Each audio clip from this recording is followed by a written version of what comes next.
Welcome to పూరా local news. నేను మీ ఆదిత్య. ముందుగా బులెటిన్ హెడ్లైన్స్.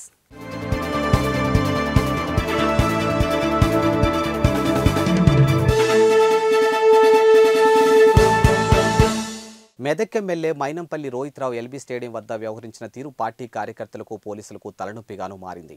తన వాహనంని ఎల్బీ స్టేడియంలోకి అనుమతించాలని సుమారు 30 నిమిషాలు పోలీసులతో వాదించారు. మరోవైపు సీఎం రేవంత్ రెడ్డి వాహనం అప్పటికే రావడంతో ఇతర వాహనాలను లోనికి అనుమతించమని పోలీసులు వివరించినా వినకపోగా వాహనంతో రోడ్డుపై నిలిపి అంతరాయమును సృష్టించారు. ఇక గతంలో రోహిత్రావు సచివాలయంలోని వెళ్లేందుకు భారీ కాన్వాయ్తో రావడంతో పోలీసులు లోనికి అనుమతించలేదు. ఇక తాజాగా కాంగ్రెస్ పార్టీ నిర్వహించినటువంటి బూత్ స్థాయి శిక్షణా కార్యక్రమంలో పాల్గొనేందుకు రావడంతో పోలీసులు తన వాహనం లోనికి అనుమతి నిరాకరించడంతో ఆయన వాహనంలో ఉండే పోలీసులతో మాట్లాడిన తీరు వివాదంగాను మారింది.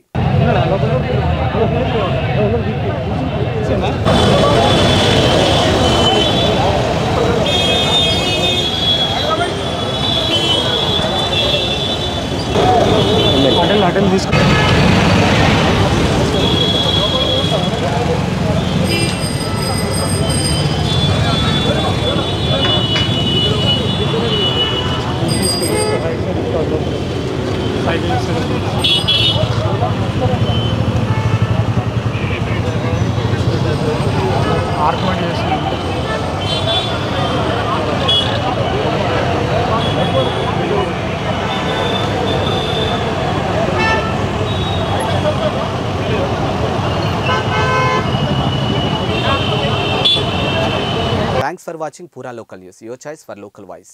ఇవి వాల్టి బులెటిన్ అప్డేట్స్. మరో బులెటిన్తో మళ్ళీ కలుద్దాం. అంతవరకు సెలవు, నమస్కారం. పూరా లోకల్ మీకోసం మా ఛానల్. మీ జిల్లాకు, మీ మండలానికి, మీ గ్రామానికి, మీ ప్రాంతానికి, మీ వీధికి, మీ ఇంటికి, మీ వద్దకి, ఎక్కడికైనా ఎప్పుడైనా మా పూరా లోకల్ ఛానల్ వస్తుంది. మీరిచ్చే సమాచారాన్ని అందరికీ చేరువయ్యేలా చేస్తుంది. మీ గొంతుకని ప్రతి ఒక్కరికి వినిపిస్తుంది. మీకు ఎల్లప్పుడూ అందుబాటులో ఉంటుంది మా పూరా local. Your choice for local voice. పూరా లోకల్.